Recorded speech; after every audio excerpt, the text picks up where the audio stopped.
Hello student, welcome to Naaz academy education. उम्मीद है आप लोग सब ठीक होंगे और सेफ होंगे। जैसे ही आप लोग का एग्ज़ाम पास आ रहा है और आप लोग मुझे इतने कमेंट कर रहे हैं कि एसएससी बोर्ड एग्ज़ाम के ऊपर वीडियो बनाई कि उसका रिज़ल्ट कैसे बनता है, हम फेल हो जाएंगे या फिर बहुत सारे क्वेश्चंस आपके मन में जो भी है करते हो।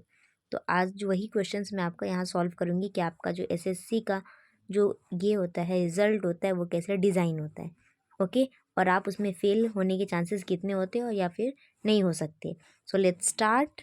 ओके, तो आप सबसे एक रिक्वेस्ट है कि आप लोग जितने भी बच्चे वीडियो देख रहे हैं सारे बच्चे सबसे पहले रिलैक्स हो जाइए, क्योंकि आपका ना इसमें फेल होने का चांसेस बिल्कुल 0% हो जाता है। क्यों?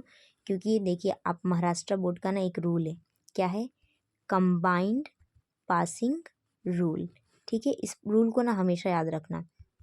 ये रूल ना आपको फेल नहीं होने देगा 10th में। क्यों? चलो बताती हूँ क्यों। देखो, कुछ बच्चों का है, इंग्लिश मीडियम वालों के लिए बता देती हूँ कि जैसे कि मान लो कोई बच्चा है, ठीक है।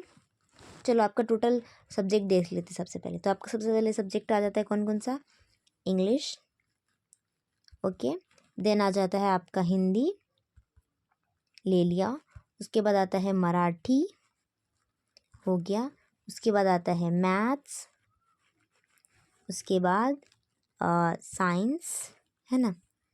उसके बाद आता है सोशल साइंस। ठीक है, यहाँ पे चलो सोशल साइंस हो गया। अभी हम यहाँ पे कंफर्म करेंगे कि आपके जो ये सब्जेक्ट्स हैं, ये इंग्लिश मीडियम वालों के लिए बता रही हूँ, ठीक है। तो क्या होगा कि जैसे कि ये जो इंग्लिश है, हिंदी है, मराठी है, ये तीनों तो लैंग्वेज हो गए।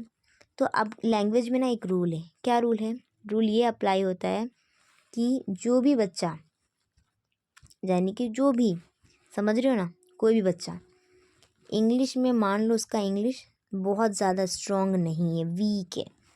चलो बच्चे ने 30 मार्क्स ले आया कैसे भी। फिर आता है हिंदी अपना, अरे कोई नहीं 58 तो ले ही आया। मराठी, मराठी यहाँ महाराष्ट्र के रहने वाले मराठी क्यों नहीं आएगी, है ना। तो कितना लाया बच्चे ने? मराठी में लेके आया 90, 90। सोच रहे हो कितना लेके आया उसने। तो अभी क्या होगा, वो बच्चा फेल हुआ या पास? अकॉर्डिंग टू यू वो बच्चा, आप बोलोगे फेल हो गया। क्यों? क्योंकि इंग्लिश में उसका 30 आया है। और किसी भी बच्चे को एक सब्जेक्ट में पास होने के लिए 35 चाहिए होता है अपॉन 100। सही बोल रही हूँ ना मैं? चलो, तो 35 तो आया नहीं, यानी कि ये बच्चा फेल हो गया, है ना। रिजल्ट में फेल। अरे तू तो फेल हो गया, ऐसे ही बोलने वाले हो ना। नहीं होगा फेल। क्यों? क्योंकि ये तीनों का एक रूल है कि जो लैंग्वेज हो जाते हैं ना, इंग्लिश, हिंदी और मराठी, ये तीनों मिला के टोटल आपका मार्क्स 105 होना चाहिए। अब चलो इसको टोटल करो, 105 हो रहे, देखो 8 के 8, 9 5 14, 14 3 17, 178 हो रहे हैं। यानी कि कंबाइंड पासिंग रूल के अकॉर्डिंग इंग्लिश में तो वो पास हो गया, है ना। चलो अब पास तो हो ही गया। तो क्या होगा कि जो इंग्लिश में आप कंबाइंड पासिंग रूल के अकॉर्डिंग पास हुए थे, इसीलिए जब आपका रिजल्ट आपको मिलेगा तो इंग्लिश के साथ ना आपको हैशटैग जो भी चल रहा है ना ट्रेंडिंग, वो हैशटैग लगा हुआ मिलेगा आपको। इससे ये समझना कि आप कंबाइंड पासिंग रूल के अकॉर्डिंग इंग्लिश में पास हुए हो।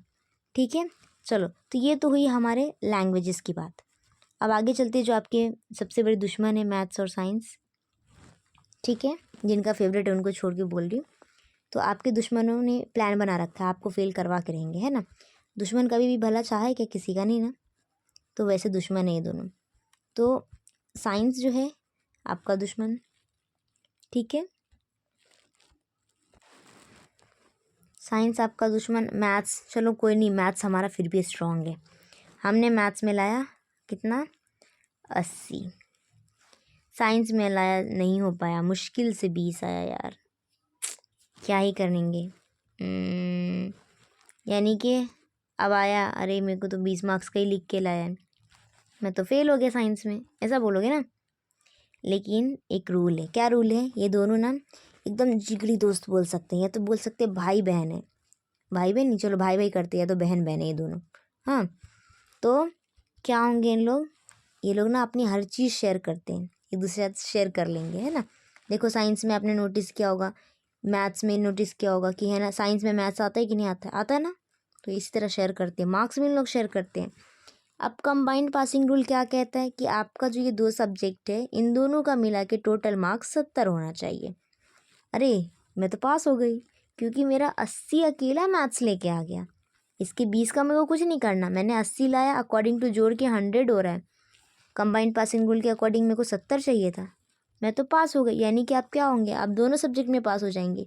लेकिन जब आपको आपका रिजल्ट मिलेगा तो हैशटैग जो ट्रेंड है ना वो आपके साइंस के आगे लगा हुआ मिलेगा। इसका मतलब ये है कि आप साइंस में कंबाइंड रूल पासिंग के अकॉर्डिंग पास हुए हो। ठीक है, तो ये तो हो गया हमारा रूल। अब बेस्ट ऑफ 5 क्या कहता है? बेस्ट ऑफ 5 ये रूल है ना, ये भी जान लो। ठीक है, बेस्ट ऑफ 5, बेस्ट ऑफ 5 क्या कहता है कि जो आपके सब्जेक्ट हैं English, Hindi, Marathi, math, science और सोशल साइंस, ठीक है, ये 6 होंगे। तो अब देखो, मान लो कि आपको मिला है आपके इंग्लिश में 80 मार्क्स, हिंदी में आपको मिल गया है 70, मैथ्स आप ये मराठी आपका थोड़ा वीक है ना। देखो कुछ बच्चे का मराठी ना वीक रहता है, आउट ऑफ जैसे स्टेट के रहते हैं जो, उनका रहता है। हाँ, जो यहाँ की पैदाइश है उनको आती है मराठी अच्छे से। हाँ, लेकिन जो बाहर से आए हुए हैं स्टेट है, इस स्टेट के नहीं है, तो उनकी ना थोड़ी वीक होती है। तो मराठी तो वीक है, तो कितना लाया, चलो उस बच्चे ने लाया 30 मार्क्स, चलो 35 कर देते, फेल नहीं होने देंगे हाँ किसी को भी। 35 मैथ्स में उसने लाया 60, इतना भी अच्छा मैथ्स नहीं है, 60 लेके आ गया। साइंस में चलो उसको 90 देते, 90 ले गया। सोशल साइंस में 80। अब सबको टोटल मारो कितना आ रहा है। तो अब आपका रूल क्या कहता है, बेस्ट ऑफ 5, यानी कि जो बेस्ट 5 रहेंगे उसी को यूज़ किया जाएगा। देखो यहाँ पे हमारा पेज नंबर भी 5 है। What a coincident.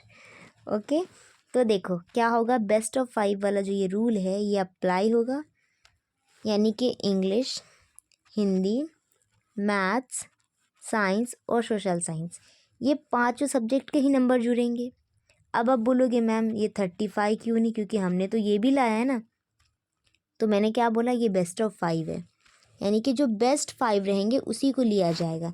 यानी कि जो आपका मार्क्स आएगा इनटू ये अपॉन में 500 रहेगा, और ऊपर जितने भी जो मार्क्स आए हैं वो प्लस होके लिखे हुए आएंगे, और उसके बाद ये इनटू हो जाएगा 100 से, फिर आपका परसेंटेज निकल के आएगा। समझ में आया? इस तरह आपका जो होता है 10th का एसएससी का रिज़ल्ट इसी तरह डिज़ाइन होता है। तो ये तो हो गया, आपको समझ में आ गया बेस्ट ऑफ 5 का भी क्या रूल है। इसीलिए मैंने थंबनेल पे लिखा है कि अब कोई भी बच्चा फेल नहीं होगा।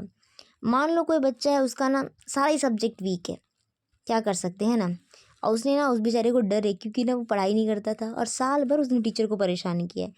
मतलब पूरे साल भर ही जितने दिन छुट्टी, पढ़ाई ना, होमवर्क करना, कुछ नहीं, बेवकूफ़ बिगड़ा हुआ। एसएससी में फेल होगा कि पास होगा? तो देखो आपकी टीचर ना आपको कभी भी फेल नहीं होने देती। एक बात बोलूँगी, जो आपकी खुद की स्कूल की जो टीचर होती है वो ना आउट ऑफ देती है, या तो 18 से नीचे किसी बच्चे को मार्क्स नहीं मिलता है, कम से कम तो 15 से नीचे तो जाते ही नहीं है वो, है ना। 15 के आगे ही जाएंगे, पीछे के नहीं जाते हैं। तो ये बात हमेशा याद रखना कि आपकी टीचर आपको कभी फेल नहीं होने देगी, है ना। तो ये हो गया। तो मान लो एक बच्चा है, उसको मिला है इंग्लिश में, कितना मिला है उसको, इंग्लिश में मिला है 20 मिला है। ओरल भी तो 20 मार्क्स के रहेंगे, यानी कि जो देखो आपके स्कूल में जो ओरल और प्रैक्टिकल होती हैं 20 मार्क्स के, या तो आउट ऑफ आपको 20 मिल ही जाएगा, या तो 15 से नीचे नहीं मिलेगा। गारंटी के साथ बोल सकती हूँ मैं ये बात, ठीक है। सो क्या करना है कि आपको बस पढ़ना है। देखो अगर आप प्रैक्टिकल में भी कितना 15 मार्क्स अगर आपको मिल रहा है, चलो कम से कम, तो अगर आप इंग्लिश में लिख के आते हो, कितना पैराग्राफ रहेगा आपको, है ना। पैराग्राफ बाकी कुछ नहीं सॉल्व करोगे तो पैराग्राफ तो सॉल्व ही कर सकते हो ना। तो कम से कम 20-25 मार्क्स तो आप उसी में ले आओगे। चलो 30 मार्क्स मिल गए, तो 5 के 5 और यहाँ 3 4 45, यानी आप तो पास हो गए इंग्लिश में, हुए कि नहीं। तो ये हो गया। मैथ्स आपका बेकार है, कोई नहीं, 20 मार्क्स नहीं, चलो 15 इसमें भी ले रहे। अलजिब्रा में कम से कम 10 मार्क्स ले आओ, और ज्योमेट्री में 10 मार्क्स लेके आ जाओ। 35 तो इसी हो गए, है ना। 10-10 कर दो, हो गया, कितना हो गया, 35 हुआ कि नहीं।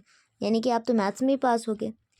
तो इस तरीके से आप पास हो सकते हो। बस आपको क्या, थोड़ा सा मेहनत करना पड़े, बस थोड़ा सा ही, और आप एसएससी का रिजल्ट आपके हाथ में, यानी कि एसएससी में पास हो गया, ऐसे बोलने में मज़ा आएगा, ठीक है।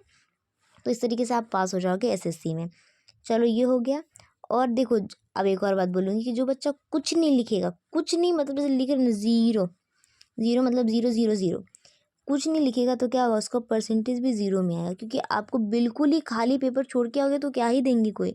इससे बेटर है कि लिख के आओ। नहीं आ रहा है ना क्वेश्चन, क्वेश्चन समझो, जो भी आ रहा है ना उसके बारे में लिख दो। सो ये सोच कर कि हाँ ये मिस्टेक होगा, क्या होगा, नहीं होगा, आपको आ रहा है इसका आंसर, वो लग रहा है ना, लिख दो, ठीक है। गलत गया वो लक, बट हाँ हमने कोशिश किया ना, that is important. Okay, so be take care. क्या बोलूँ मैं, अपना ख्याल रखिए, यही बोलूँगी एंड में। And do subscribe Naaz academy education for more videos and updates. Okay, so मिलते हैं नेक्स्ट वीडियो में। Bye and take care. आप लोग अपना ख्याल रखिए और सब्सक्राइब करना मत भूलना, और वीडियो को शेयर, सबसे इम्पॉर्टेंट। अरे ये ऑन क्यों नहीं हो रहा, शेयर करना नहीं भूलना है। ओके, और वीडियो कैसा लगा कमेंट में बता देना, कुछ डाउट हो तो कमेंट में लिख देना। ओके, चलिए बाय एंड टेक केयर।